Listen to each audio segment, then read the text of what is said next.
स्वागत है। मैं हूं आलोक और दर्शकों, आज हमारे साथ एक बार फिर से राष्ट्रीय लोक जनशक्ति पार्टी के प्रदेश अध्यक्ष राजकुमार राज जी हैं। राजकुमार राज जी से बातचीत करेंगे। चुनाव का मौसम है और नेताओं का से बातचीत करना बनता है और इनकी पार्टी चूंकि एनडीए गठबंधन का हिस्सा है, हालांकि इनको विधानसभा में कोई सीट नहीं मिली, फिर भी ये पूरी तरह से एनडीए गठबंधन के साथ हैं। कई बार इन्होंने कहा भी है, सार्वजनिक मंचों पर लगातार नजर आते हैं और एनडीए का घटक दल होने के नाते ये गिरिडीह में और झारखंड की अन्य सीटों पर एनडीए के प्रत्याशियों के पक्ष में चुनाव प्रचार करने में लगे हैं। तो राजकुमार जी, आपका स्वागत है। बहुत बहुत धन्यवाद। राजकुमार जी, प्रथम चरण का मतदान संपन्न हुआ। झारखंड में 43 विधानसभा सीटों पर मतदान हो गया। आपके अपने सोर्सेज क्या बोलते हैं? नहीं, 43 में से हम लोग लगभग 30 सीटों पर रिपोर्ट आई है। 30 सीटों पर जो है एनडीए प्रचंड बहुमत से जो है चुनाव जीत रहा है और काफी अच्छा रिपोर्टिंग है। कार्यकर्ताओं से बात हुई है, वहां के स्थानीय लोगों से बात हुई है। लगभग 30 सीटों का सर्वे हम लोगों के पास अभी तक उपलब्ध है, जिसमें हम लोग ये मान के चल रहे हैं कि पहले चरण में ही हम लोग बहुमत के करीब आ गए हैं। क्या आधार है आपका इस दावे का? 30 की संख्या बहुत बड़ी संख्या लगती नहीं है? नहीं, जो बदलाव है पूरे झारखंड में, बदलाव की लहर चल रही है। ये भ्रष्टाचार से जो है लोग त्रस्त हो गए हैं। मंत्री के यहाँ करोड़ों करोड़ रुपया जो पकड़ाया और जो सार्वजनिक हुआ, जिससे लोगों में लगा कि सब लोग जो है सरकार में बैठे आईएएस अफसर जेल जा रहे हैं। लोगों में लगा कि ये भ्रष्टाचार में लिप्त हैं और अपने लिए जो है सरकार में बैठे हुए हैं। जनता से इन लोगों को कोई लेना देना नहीं है और बहुत ही वोट प्रतिशत अच्छा रहा। हम प्रथम चरण में जहां जहां भी मतदान हुआ है, मतदाताओं को जो है बहुत बहुत बधाई और धन्यवाद देते हैं कि उन लोगों ने बहुत उत्साह से मतदान किया है। जब वोट प्रतिशत बढ़ता है तो ऐसा माना जाता है कि जो सरकार होती है उसके विरोध में वोट पड़ता है।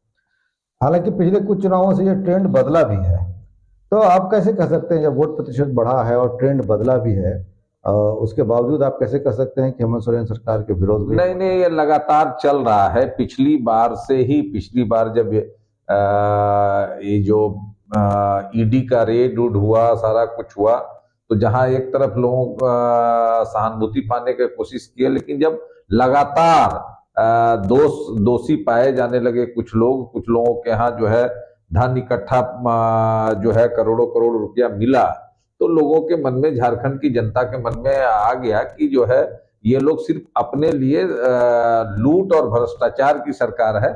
तो सारे लोग बदलाव के पक्ष में हैं और जो दिल्ली की सरकार है, भारत की सरकार है नरेंद्र मोदी के नेतृत्व में, तो लोग चाह रहे हैं कि जहां जहां डबल इंजन की सरकार है वहां विकास हो रहा है। तो चाह रहे हैं कि जहां देश में, दिल्ली में जो है नरेंद्र मोदी जी बैठे हैं, यहाँ भी भारतीय जनता पार्टी और एनडीए को यहाँ स्थापित करे, जिससे झारखंड का विकास हो।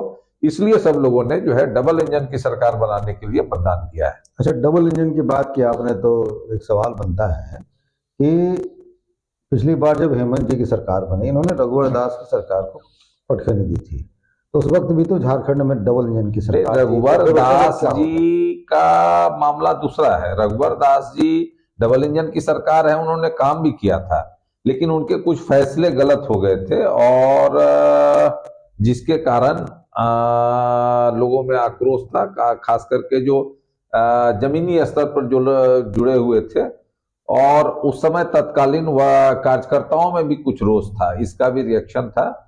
लेकिन अब सब कुछ सामान्य है और रघुवर दास जी का फैक्टर अब नहीं, अब जो है नरेंद्र मोदी का फैक्टर, अमित शाह का फैक्टर, बाबूलाल मरांडी जी का फैक्टर, हेमंता बिस्वा शर्मा का फैक्टर, योगी आदित्यनाथ जी का फैक्टर, और यहाँ झारखंड में शिवराज सिंह चौहान प्रभारी हैं, उनका फैक्टर, और देश के झारखंड में जो नौजवान हैं, जो पेपर लीक हुआ है, जो घोटाला हुआ है, इससे जनता त्रस्त हो गई है। बालू घोटाला, कोयला घोटाला, पेपर लीक, इस तरह से रोज, आज भी देखिए 2-4 दिन पहले जो है छापा पड़ा है हेमंत सोरेन के स्टाफ के यहाँ।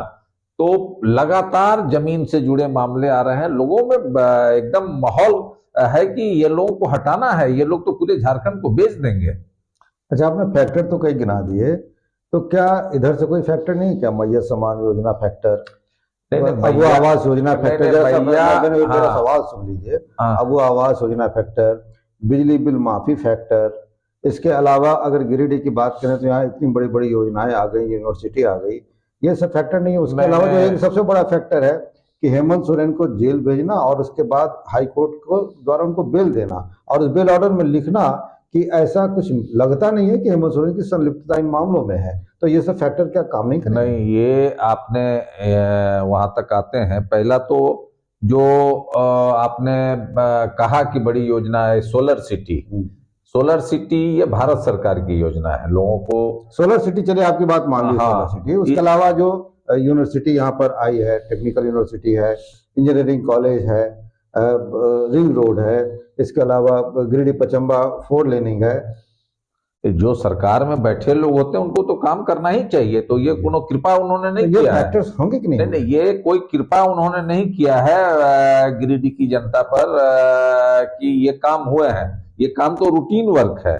लेकिन इसके अलावा जो भारत की सरकार है, जिसने आयुष्मान योजना के तहत मुफ्त में इलाज करने का काम ये देने का काम किया है। बगल में आप चले जाइए देवघर एम्स, उसको इतना ज्यादा अपग्रेडेड कर दिया है, 10 रुपया में लोगों का इलाज हो रहा है। किसी को जो है इलाज के लिए बाहर नहीं जाना पड़ रहा है, दिल्ली कलकत्ता बॉम्बे अब लोग नहीं जा रहे हैं, अब देवघर जा रहे हैं। इसके अलावा इतनी विकास की योजनाएं चल रही हैं। मैया योजना जब चलाना था तो 5 साल इनकी सरकार थी, क्यों नहीं चलाई? 4 महीना पहले इनको याद आई। इसके अलावा और सारी योजनाओं को इन्होंने, और अभी एक इलेक्शन कमीशन में एक मामला गया है कि दिसंबर का, ये जानकारी हमें मेरे पास पुष्ट नहीं है, लेकिन किसी ने बताया है कि इलेक्शन कमीशन के पास बीजेपी का शिष्टमंडल गया है कि ये दिसंबर का किस्त अभी डाला गया है लोगों को। ये आचार संहिता का उल्लंघन भी है, लेकिन इसकी ठोस जानकारी